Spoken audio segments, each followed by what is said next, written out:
We are now talking to 4 for 4 sports betting manager, Connor Allen. Connor. What's up, man? Guys, how you doing? I'm just trying to survive out here in Chicago. I mean, it is brutally cold for the next few days. I love that. I love the cold. But alive and well for now. You're in the house. What are you complaining about? I mean, I gotta walk the dog twice a day. I gotta at least see some sunshine. Well, it is.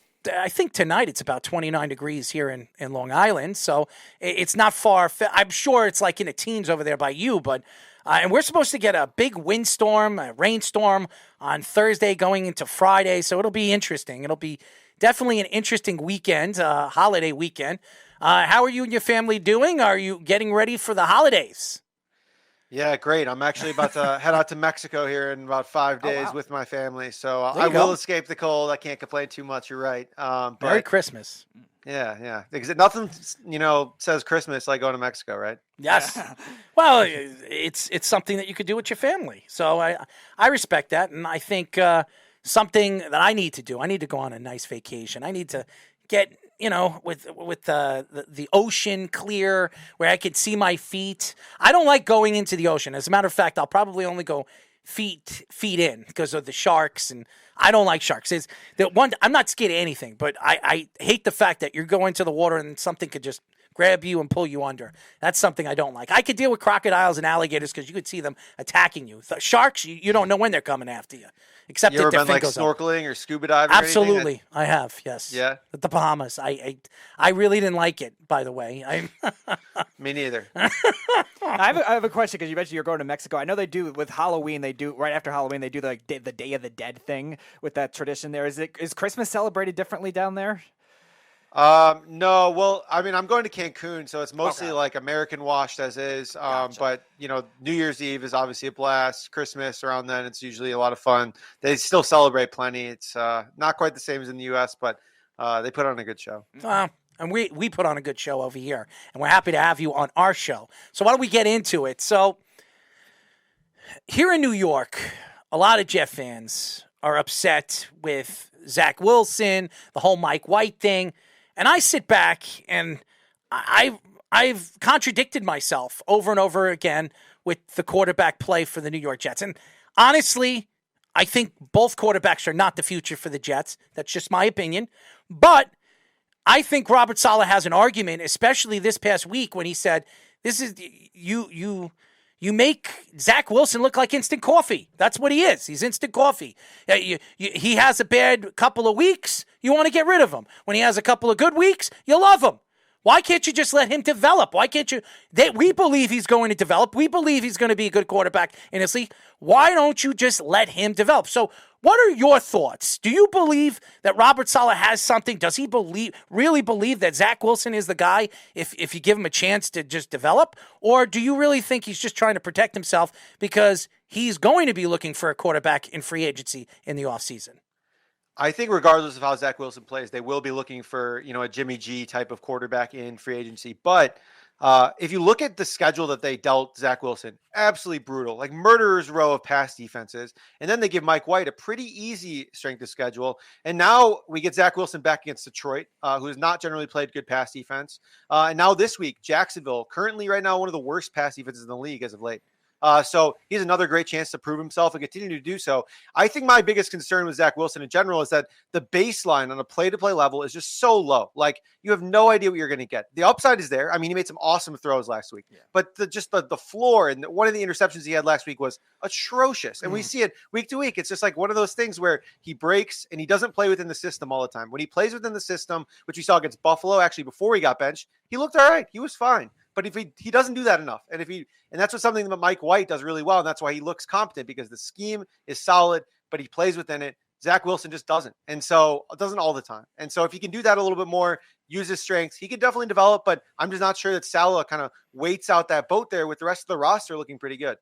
Yeah, my question is with Zach Wilson. My biggest issue is sometimes he went to his first read too much and he force-fed certain receivers, and that caused a big debate on fantasy football Twitter of whether they should start Garrett Wilson. I still did in one of my leagues, and he was all right, 98 yards, 4 catches, but you saw him spread the ball around better in this game. Jeff Smith, 4 catches, 77, Elijah Moore, 4 for 51. It wasn't really that same kind of thing, even though his overall numbers weren't amazing. So do you think that's a big step in his progression? What do you think that means for the rest of the skill players?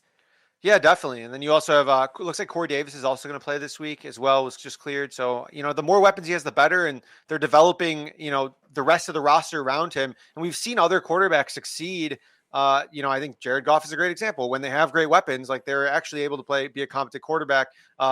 Even though I'm not necessarily sure, I think he's a great quarterback at this current point in time. If you give him enough weapons, if you see him kind of distribute the ball a little bit more, not go through his first read, I think that he could be successful. As everybody knows, we are talking to 4 for 4 sports betting manager Connor Allen.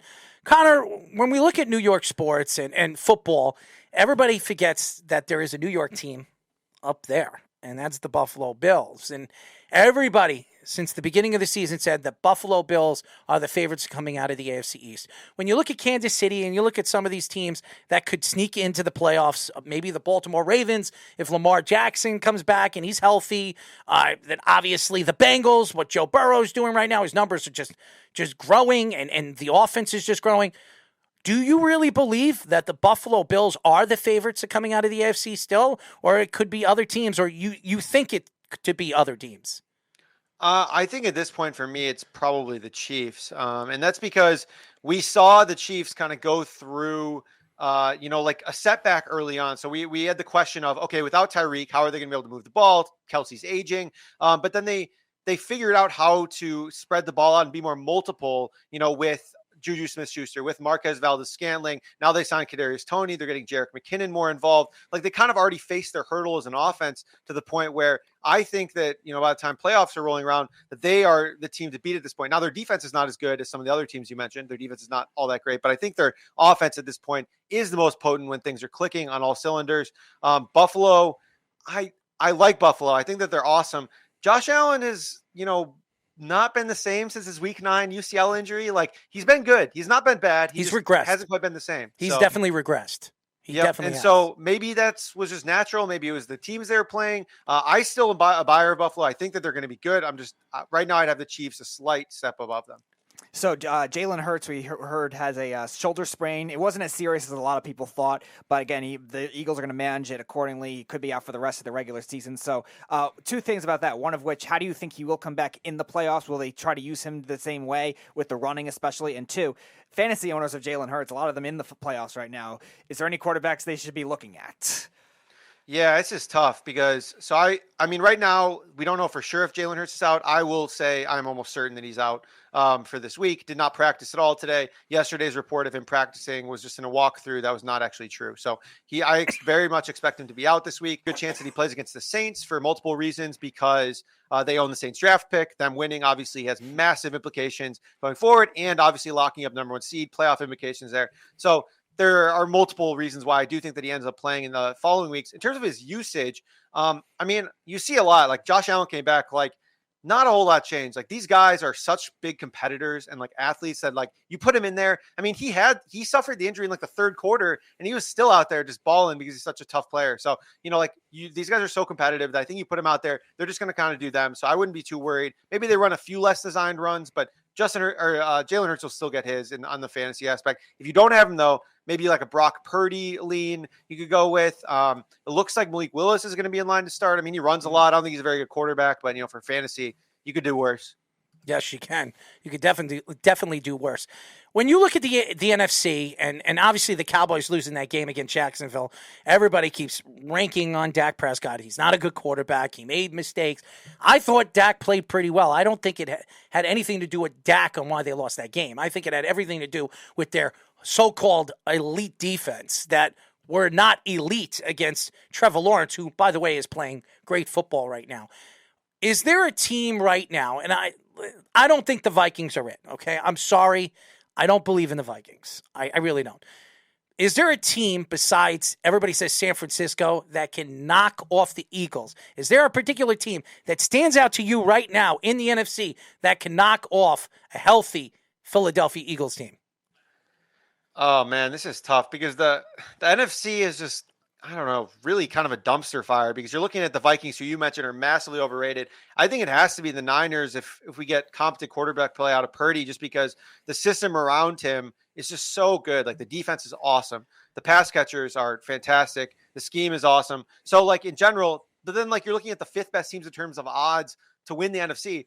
The Bucks are the fifth best team, and like the Bucks have looked largely horrible for most of the year. I mean, 6 and 8, a 17-point lead, and then like past that, the Lions. I mean, they're doing better, but like, do I really think that they're a competitor? So I think the Eagles and 49ers are kind of like in their own range. The Cowboys a little bit. Their defense, as you mentioned, is really not as good as they have been. They're just a little bit more susceptible. And the Vikings, I mean, probably the worst 11 win team like in NFL history at this point. Oh, I agree with you, by the way.